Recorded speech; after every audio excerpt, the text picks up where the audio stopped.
శ్రీకృష్ణ జయంతి పర్వదినం సౌరమాన సింహమాసంలో బహుళపక్ష అష్టమి రోజు రోహిణి నక్షత్రం ఇంకా వీలైతే అర్ధరాత్రి వృషభ లగ్నంలో జరుపుకోవటం ఎంతో కాలం నుంచి వస్తున్న సంప్రదాయం.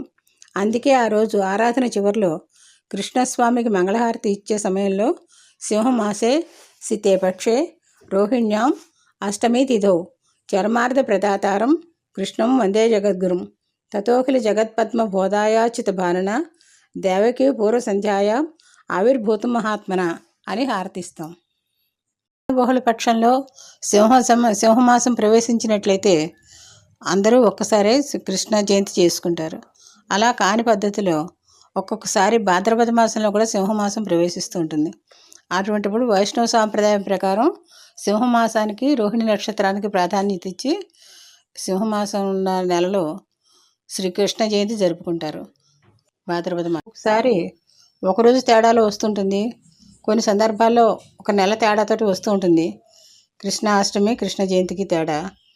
అలాంటప్పుడు ఎప్పుడైనా జరుపుకోవచ్చు. మనం భగవంతుని సేవించడానికి పూజించడానికి నిత్యం చేయవచ్చు.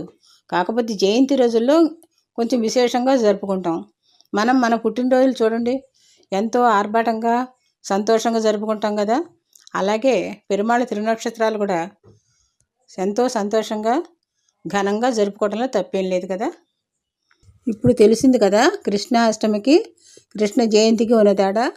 Thank you for watching.